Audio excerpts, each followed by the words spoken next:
Buenas tardes. En esta exposición iniciamos con la tercera parte del libro, la cual es diversas formas de trabajo del ingeniero.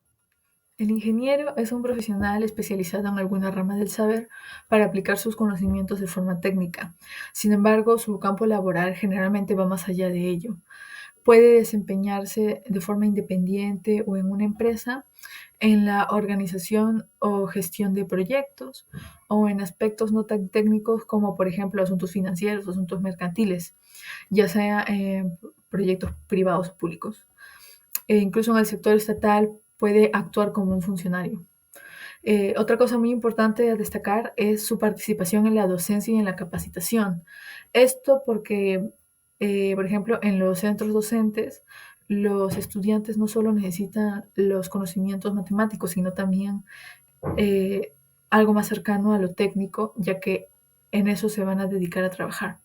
Otro sería que, por ejemplo, trabajando en alguna empresa, el ingeniero ve que los operarios no tienen suficiente conocimiento técnico y necesita darles clases para que mejoren la producción.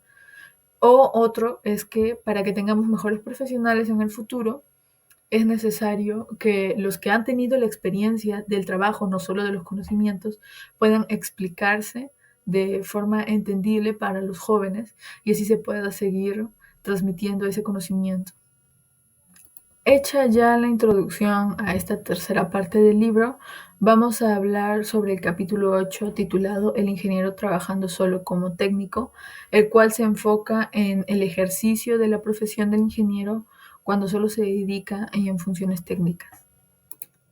En el apartado 8.1, en el libre ejercicio de la profesión, se refiere a cómo el ingeniero ejerce su actividad por su cuenta sin estar atado a alguna relación de dependencia. Eh, Empezando por el estatus. Es cuando el ingeniero no pertenece a una empresa y que su trabajo no le retribuye a un sueldo, sino que el ingeniero ofrece sus servicios al público y espera cobrar honorarios, o sea, tarifas profesionales por ellos. Se considera en este caso que el ingeniero es como el empresario de su propia actividad profesional. Ahora hablamos de las firmas de ingeniería. Incluye a los ingenieros establecidos individualmente y a los grupos de ingenieros asociados en una firma de ingeniería, siempre que puedan actuar libremente como uno independiente. No es igual a cuando la firma de ingeniería funciona como una empresa, ya que en ella el ingeniero es un empleado, no tiene el estatus de independiente. Por ejemplo, muchas firmas de ingeniería en su origen fueron del primer tipo, ¿no? Y al crecer han pasado a este segundo tipo. Sin embargo, los encargados, que generalmente son los fundadores de la firma, suelen ser también los que corren el riesgo, ya que es su nombre y su estatus el que está de titular en cada encargo. Son comunes las firmas que tienen el nombre de sus fundadores por ello, ya que son sociedades y en ella trabajan sus empleados, aunque bien estos empleados pueden a veces desarrollar el papel de ser titulares de algún encargo. Por otro lado, cabe mencionar a una situación específica que suele darse respecto a los trabajos particulares. Esta situación es cuando un ingeniero con un trabajo fijo en alguna empresa añade algunas horas de su tiempo atendiendo encargos fuera de ella, por los cuales cobra honorarios. Esta dedicación parcial entra dentro del concepto de ejercicio libre, sin embargo, no siempre entra en el concepto de ejercicio libre de la profesión, ya que esta actividad suele estar motivada por compensación económica, al mismo tiempo de que lo ocultan de la empresa donde trabajan muchas veces, ya que puede comprometer su dedicación a su trabajo fijo por atender este otro proyecto. Por otro lado, en las cuestiones éticas y profesionales en esta situación, es que está mal visto por los auténticos profesionales libres a estos competidores, ya que ellos pueden ofrecer su trabajo a menor precio, complicándoles la competencia, ¿no? Es algo desnivelado. Además de que al estar apurados atendiendo estos trabajos extras, sin tener que descuidar su trabajo fijo, pueden llegar a ser proyectos no tan exhaustivos. Bueno, ahora continuamos con los consultores jubilados. ¿Qué es lo que sucede? Que varios profesionales se retiran antes de tiempo debido a la exigencia de su jubilación. pero nadie le quita las ganas de que seguir ejerciendo lo mismo. Si bien su trabajo ya no es remunerado ni fijo, nadie puede prohibirle que sigan haciendo lo que más aman. Ahora bien, existe una asociación que se encarga de juntar a todos los profesionales retirados y que puedan formar a otros más con sus ideas y asesorando. Gracias a que el trabajo no es remunerado, varias empresas, ONGs, vienen a ellos buscando asesoramiento. Ahora continuamos con la especialización. Si tú eres muy especializado en cierto tema, puedes trabajar solo, pero tienes que asegurarte que haya demanda en esa zona, hasta lo suficiente. De esta manera, si eres conocido por alguien y eres experto en algo demasiado concreto, puedes tener un trabajo fijo, pequeño, pero lo tienes.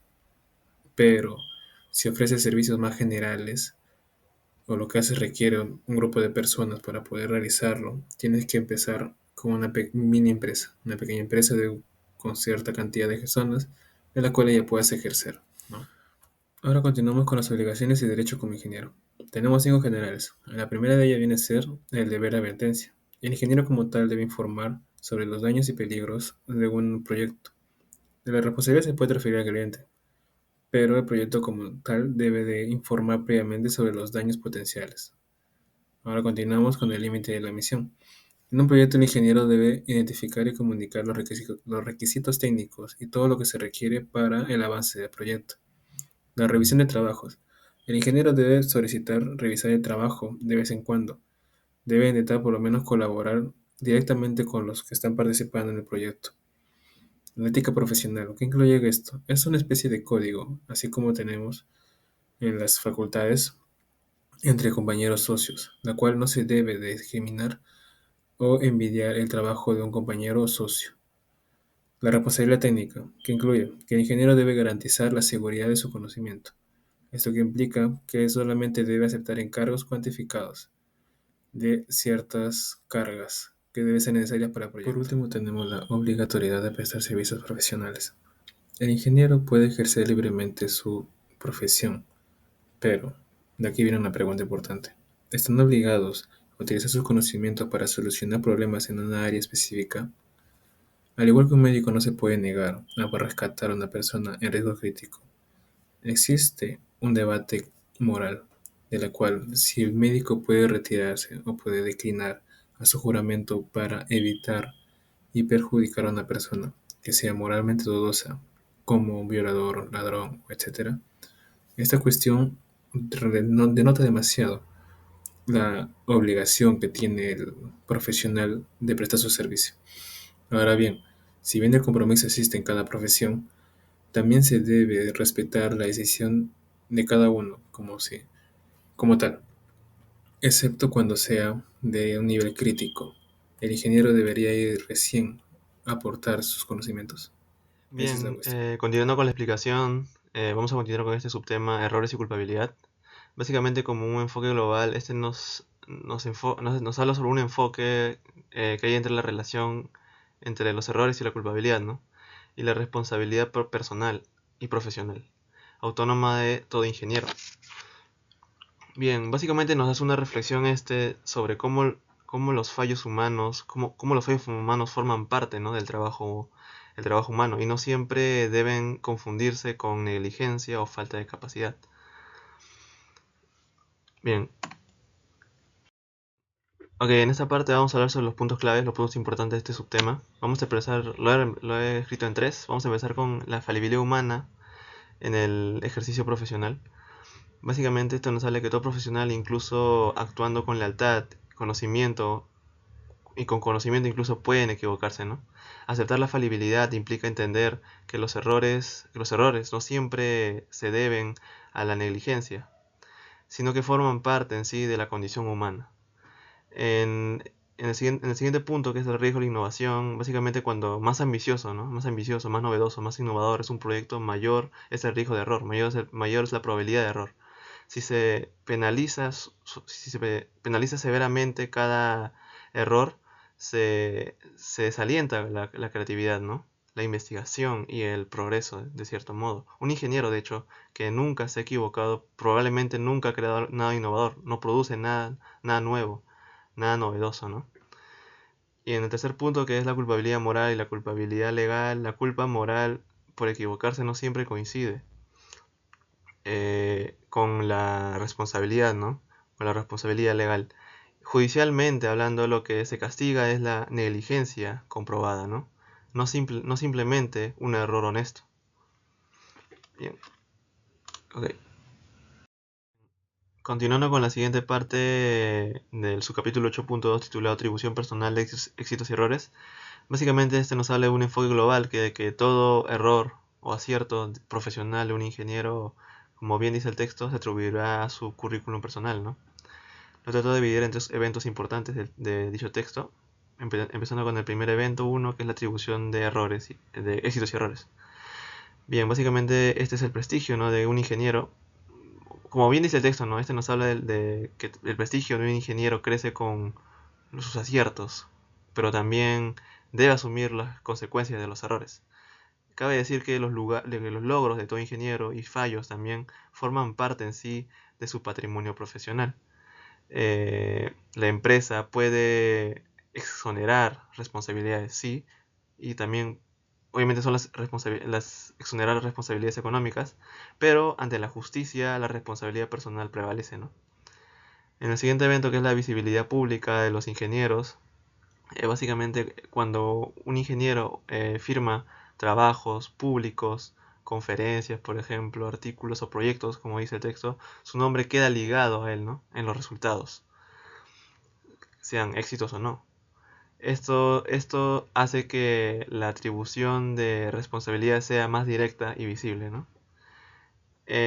Como bien estamos diciendo, el siguiente ejemplo citado en el dicho texto, ¿no?, que habla sobre un ingeniero civil, un ingeniero sanitario que hace un proyecto de saneamiento de una ciudad. Básicamente, este ingeniero civil dirigió un proyecto que pidió ser reconocido como parte personal en vez de aparecer simplemente bajo el nombre de la empresa, ¿no?, bajo el nombre de esa firma.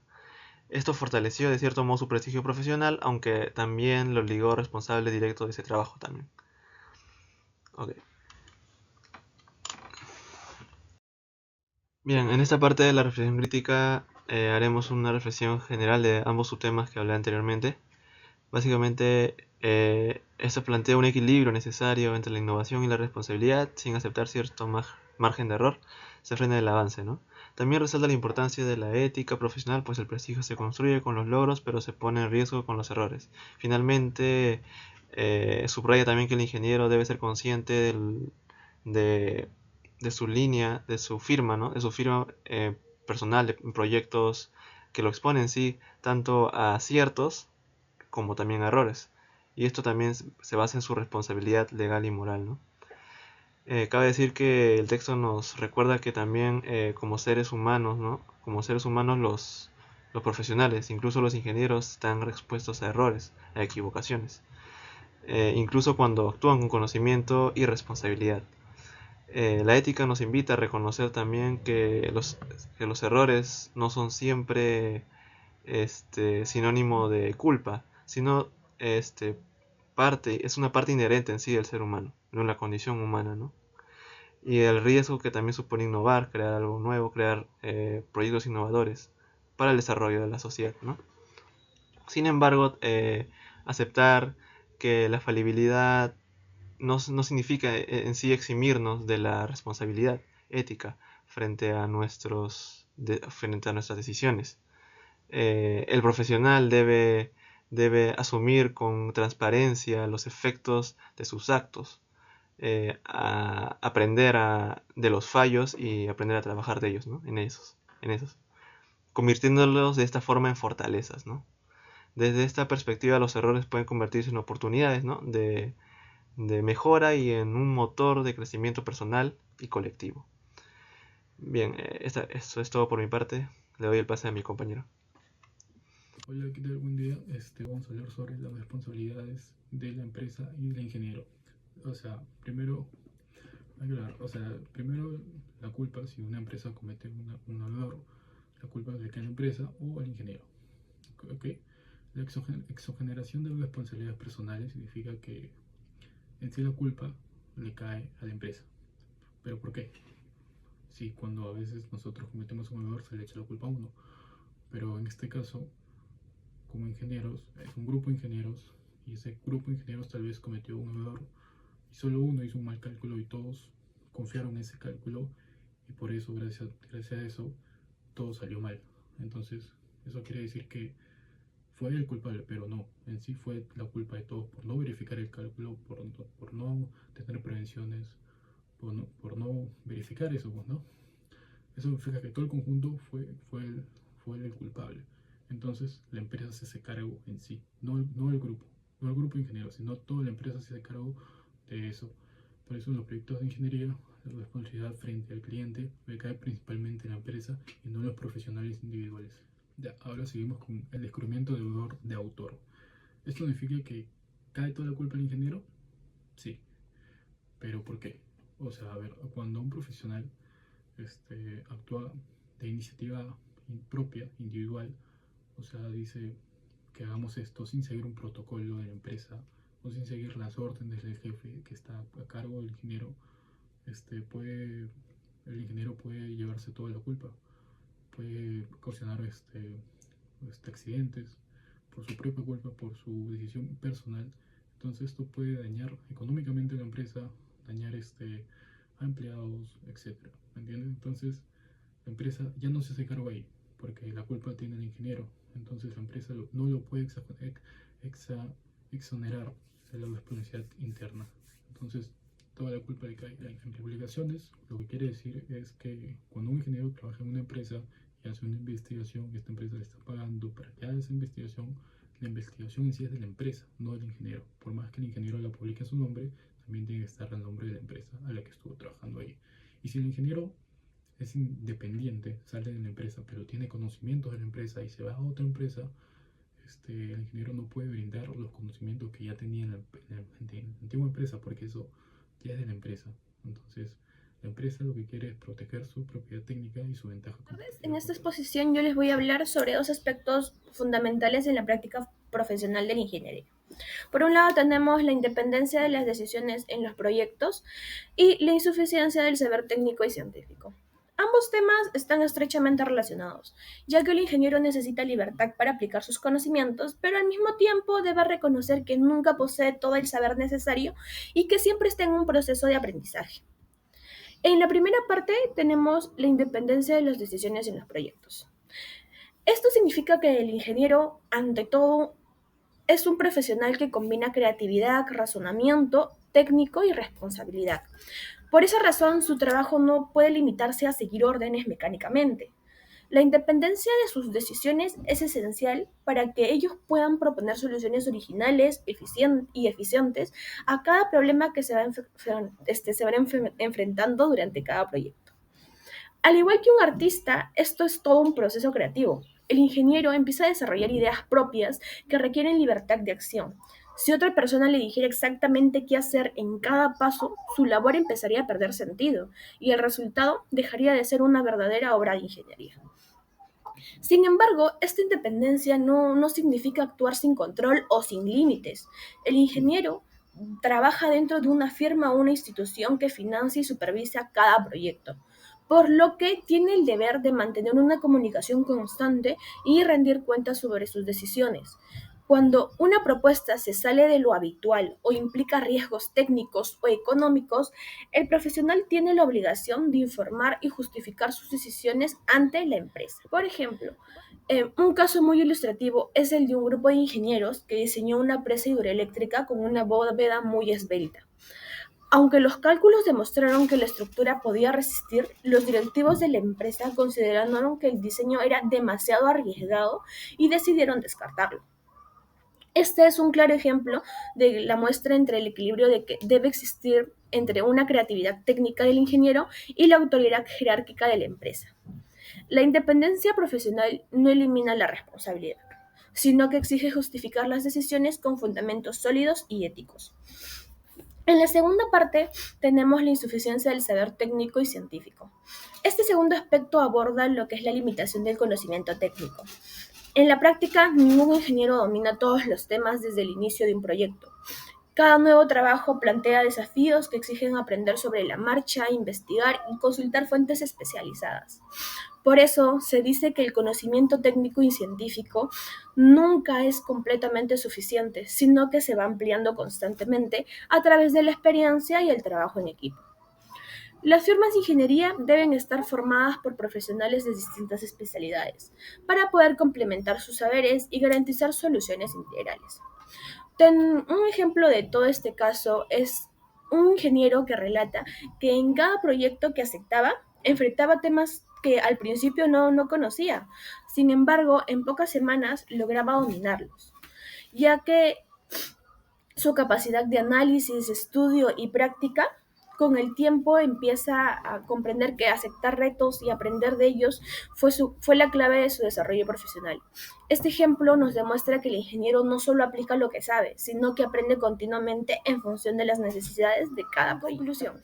El ejercicio de la ingeniería exige una combinación equilibrada entre independencia, conocimiento y responsabilidad.